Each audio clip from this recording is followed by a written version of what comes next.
we are discussing about the effect of change of pressure and interconversion of the three different type of state। यानी कि वहां पे हमने ये देखा था कि सॉलिड है ये लिक्विड में कन्वर्ट होता है तो उसको क्या बोलते हैं, liquid to gas, gas to solid. और इंटरकन्वर्जन उसका एक ऑपोजिट डायरेक्शन भी था, सॉलिड टू गैस था, gas to liquid, liquid to solid. तो ये सभी हमने देख लिया था कि इंटरकन्वर्जन कैसे फॉर्म होता है, उस तरह के रिएक्शन को हम क्या बोलेंगे। अब हम आज बात करने वाले हैं इवोपरेशन। अगर आपको थोड़ा सा भी लास्ट लेक्चर का याद है तो वहां पे हमने ये दोनों टर्म्स यूज किए थे, when we are moving from liquid to gas. तो वहां पे हमने दो टर्म का यूज किया था, फर्स्ट वन वेपोराइजेशन का यूज किया था एंड सेकंड वन इवोपरेशन का। तो वहां पे भी हमने ये बताया था कि वेपोराइजेशन है, ये वेपोराइजेशन क्या करता है, ये लिक्विड टू गैस कन्वर्ट करता है, बट वो conversion at its boiling point होता है। यानी कि उसका जो कोई भी बॉइलिंग पॉइंट है इतना टेम्परेचर आप दोगे तो ही क्या करेगा, तो ही ये इजीली लिक्विड टू गैस के अंदर कन्वर्ट होता है। अब हम बात करेंगे यहाँ पे इवोपरेशन की। तो इवोपरेशन का मीनिंग ये था कि हम लिक्विड टू गैसियस स्टेट में जाते हैं, तो ये लिक्विड टू गैसियस स्टेट में जाते हैं बट वहां पे बॉइलिंग पॉइंट है ये कंसीडर्ड नहीं होता है। यानी कि उसका टेम्परेचर कोई भी हो सकता है बट वहां पे एक कंडीशन है दैट उसका जो कोई भी बॉइलिंग पॉइंट है, ये बॉइलिंग पॉइंट है उससे उस टेम्परेचर की वैल्यू कम ही होगी। यानी कि उसकी वैल्यू बॉइलिंग पॉइंट है उससे डिक्रीज वैल्यू उसकी मिलेगी।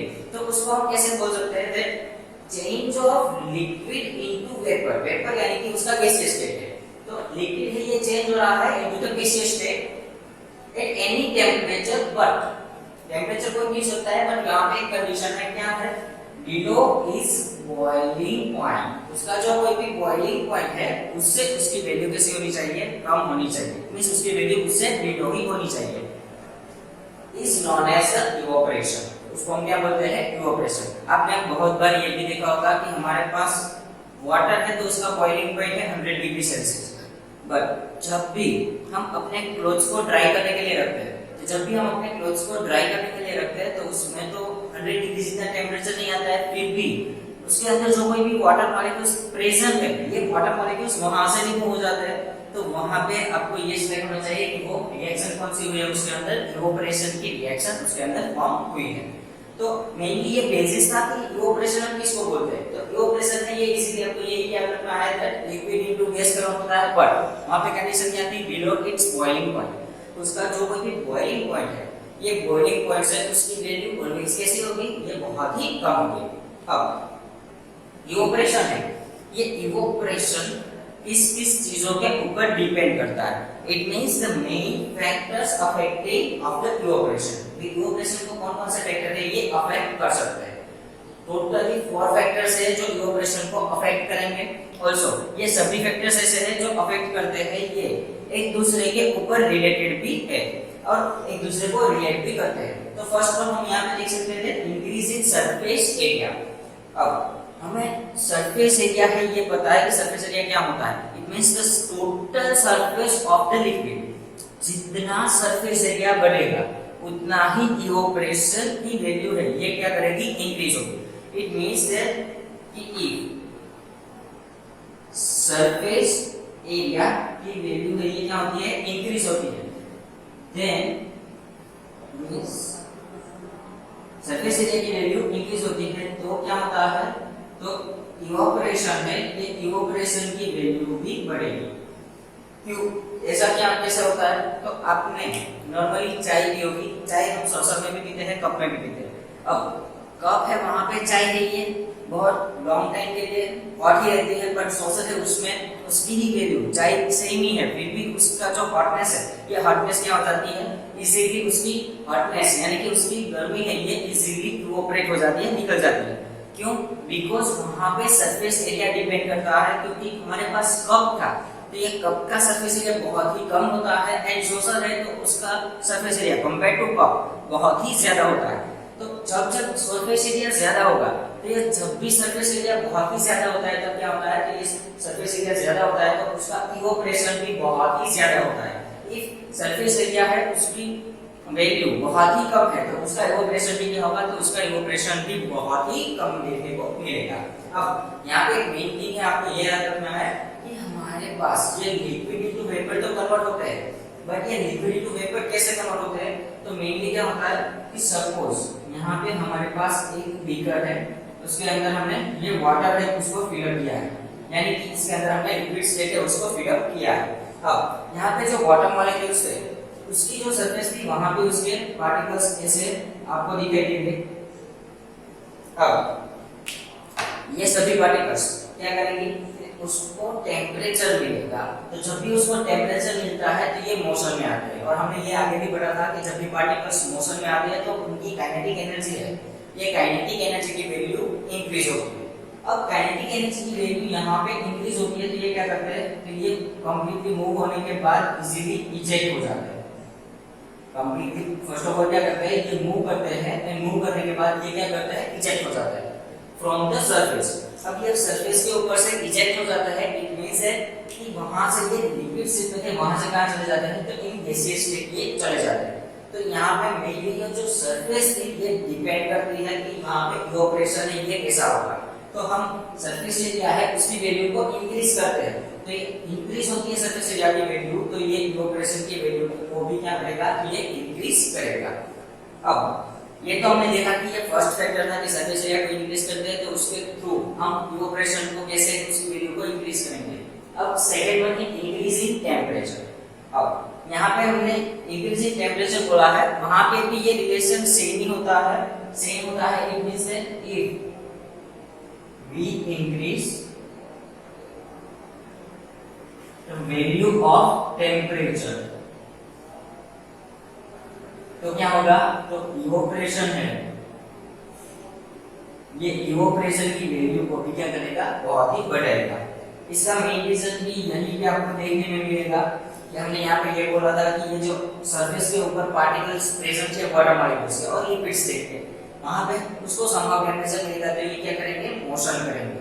अब मैं यहाँ पे टेम्परेचर है ये बहुत ही ज्यादा देता हूँ, बट वो टेम्परेचर को मैंने ये मेंटेन किया है कि उससे बॉइलिंग पॉइंट जो है, ये बॉइलिंग पॉइंट से उसका टेम्परेचर बहुत ही कम है। अब यहाँ पे ये कंप्लीटली टेम्परेचर मैंने उसको बहुत ही हाई दिया है, तो ये क्या करेगा, तो ये बहुत स्पीड से मूव करेगा, यानी कि उसका मोशन बहुत ही ज्यादा होगा जो पहले होता था उसके कंपेयर में। अब ये मोशन बहुत ही ज्यादा होता है, तो ये मोशन जब बहुत ही ज्यादा होता है तब क्या करेगा, तो ये इजीली क्या करेगा, तो सरफेस है वहां से ये इजीली इजेक्ट हो जाएगा। एंड यहाँ पे जो सरफेस है वहां से ये इजीली इजेक्ट हो जाता है, तो ये जब भी इजेक्ट हो जाएगा तो ये क्या करेगा, लिक्विड इनटू गैसियस स्टेट में चला जाएगा।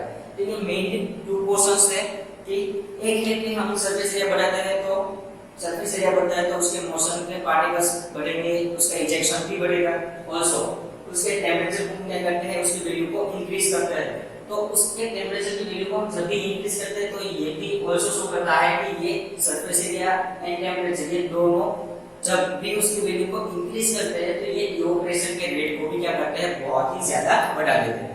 अब हमारे पास है थर्ड पोर्शन और थर्ड अफेक्टिंग पार्ट है decreasing humidity. First of all आपको ये पता होना चाहिए कि ह्यूमिडिटी हम किसको बोलेंगे। तो ह्यूमिडिटी क्या है, तो ह्यूमिडिटी का मीनिंग होता है वाटर वेपर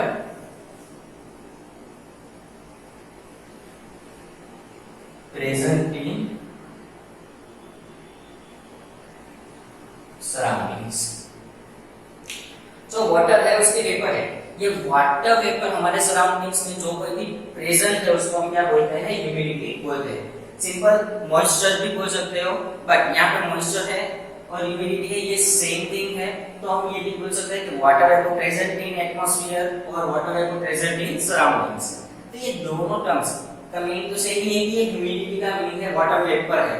अब सपोज मेरे रूम में वाटर वेपर यानी कि ह्यूमिडिटी बहुत ही ज्यादा है, तो जिस रूम के अंदर ह्यूमिडिटी बहुत ही ज्यादा है वहां पे टेम्परेचर है उसकी वैल्यू को हम इंक्रीज इजीली नहीं कर सकते, बिकॉज कि वहां पे क्या होता है, तो फर्स्ट ऑफ ऑल हम जब भी हीट को देते हैं तो ये हीट फर्स्ट ऑफ ऑल किसके ऊपर चली जाएगी, तो ये वाटर वेपर है उसके ऊपर चली जाएगी। अब ये ह्यूमिडिटी को पहले ये इजीली वेपर फॉर्म में लाएगा, फिर अपने जो कोई भी सिस्टम है उसके ऊपर टेम्परेचर अप्लाई होगा। तो नॉर्मल हम क्या करेंगे, तो ह्यूमिडिटी है उसकी वैल्यू को जब भी हम डिक्रीज करते हैं तब क्या होता है, तो तब इवोपरेशन का रेट है ये बहुत ही ज्यादा होता है। तो इजीली यहाँ पे आपको ये देखना है कि फर्स्ट दो पार्ट थे ये दोनों में हमारी वैल्यू को हम क्या करते थे, इंक्रीज करते थे। सरफेस एरिया है उसकी वैल्यू को भी हमने इंक्रीज किया था, ऑल्सो हमारे पास टेम्परेचर था उसकी वैल्यू को भी हमने इंक्रीज किया था। बट यहाँ पे हम ह्यूमिडिटी की वैल्यू को हम क्या करेंगे, डिक्रीज करेंगे। बिकॉज सपोज हमने ये ह्यूमिडिटी है उसकी वैल्यू को बहुत ही ज्यादा बढ़ा दिया तो क्या होगा, ये इजीली क्या करेगा कि ये टेम्परेचर और एनर्जी को एब्जॉर्ब कर लेगा, और ये इजीली एब्जॉर्ब करेगा तो क्या होगा, तो एब्जॉर्ब करेगा है तो ये easily liquid into gaseous state आपको जाने नहीं देगा। एंड आपके टेम्परेचर की वैल्यू बहुत ही ज्यादा होने पर भी इवोपोरेशन का रेट कांस्टेंट रहेगा। इसकी वजह से हम यहाँ पे ह्यूमिडिटी है उसकी वैल्यू को क्या करते हैं, तो उसकी वैल्यू को हम डिक्रीज करते हैं। And the fourth and the last affecting portion of the evaporation rate increase in wind speed. अब यहाँ पे सिंपल सा क्वेश्चन है दैट विंड स्पीड है। सपोज आपके क्लोथिंग से ये ड्राई करने के लिए आपने छत पे सुखाया है, अब ये क्या करेगा, तो ये विंड स्पीड है, ये उसके अंदर जो वाटर पार्टिकल्स है उसको फोर्स देंगे, और वाटर पार्टिकल्स को फोर्स देते हैं तो ये इजीली क्या करेगा, तो one part two the another part ये मूव करेंगे।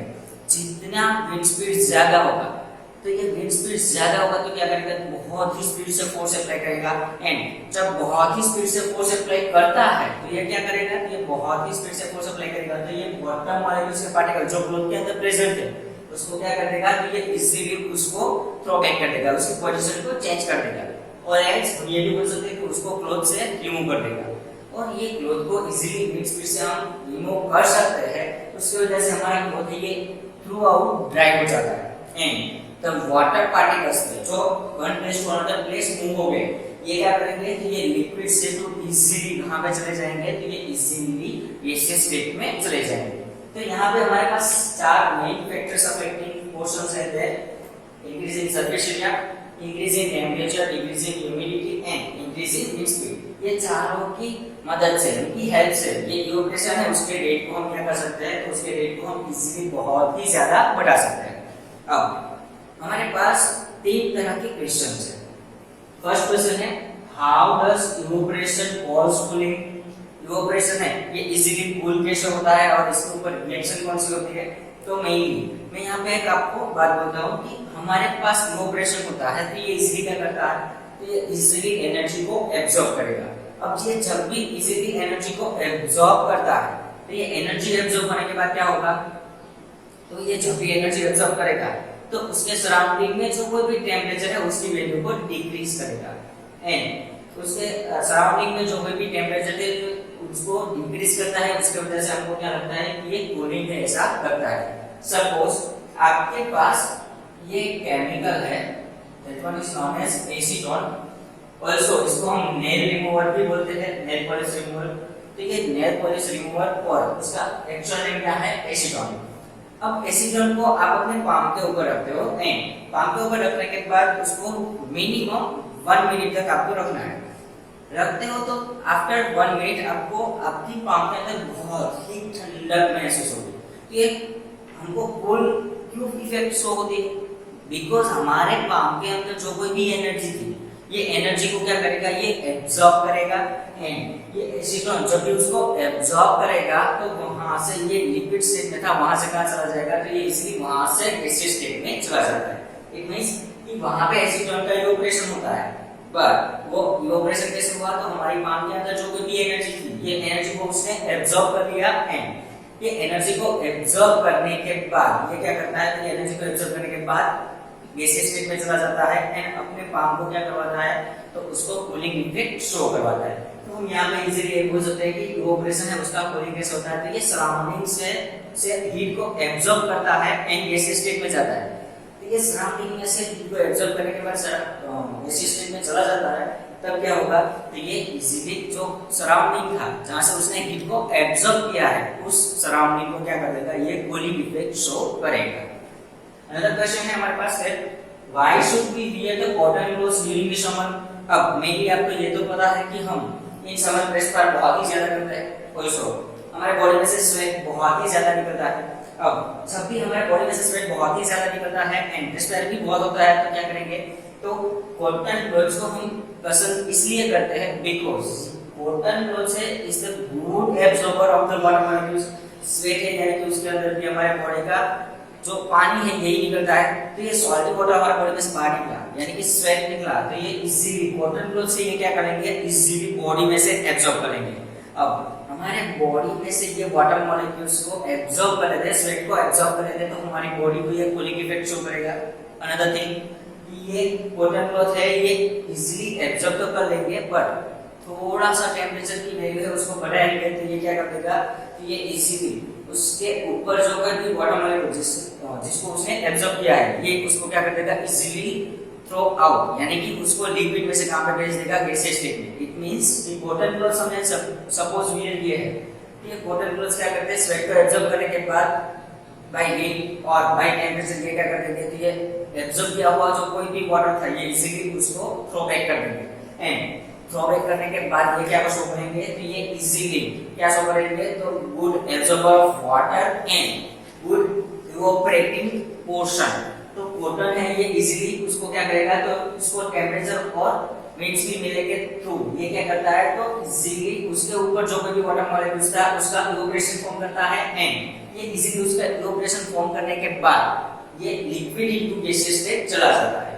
एंड थर्ड क्वेश्चन है हमारे पास है, why do we see the water droplets on the outer surface of the glass containing ice cold water? ये आपने सभी ने देखा होगा कि सपोज हमारे ग्लास के अंदर आइस कोल्ड वाटर है, तो आफ्टर फ्यू टाइम वो ग्लास है उसके आउटर सरफेस के अंदर हम वाटर ड्रॉपलेट्स को देखते हैं। तो ये कैसे होता है, तो मेनली जो हमारे ग्लास के अंदर आइस वाटर था ये उसके सराउंडिंग में से हीट को और एनर्जी को एब्जॉर्ब करता है। अब उसके सराउंडिंग में से हीट को एब्जॉर्ब करने के बाद ये क्या करेगा, तो उसको एब्जॉर्ब करने के बाद उसका जो कोई भी गैसियस स्टेट था उसको लिक्विड स्टेट में कन्वर्ट करवाता है, और ये gaseous state through liquid state में कन्वर्ट करवाता है। इसके वजह से हमें वाटर ड्रॉपलेट्स, ये वाटर ड्रॉपलेट्स हमारे outer surface of the glass हमको दिखाई देते हैं। ये टोटल हमारा चैप्टर फर्स्ट था, ये हमने ये मैटर के अंदर हम कितने स्टेट्स को कन्वर्ट करते हैं, ऑल्सो ये स्टेट्स कन्वर्ट होने के बाद उसके ऊपर कौन कौन से पोर्शन से ये अफेक्ट करते हैं, एंड उसके लिए अफेक्शन किस किस तरह से हो सकता है, ये टोटल थिंग हमने इस चैप्टर में पढ़ी हुई है।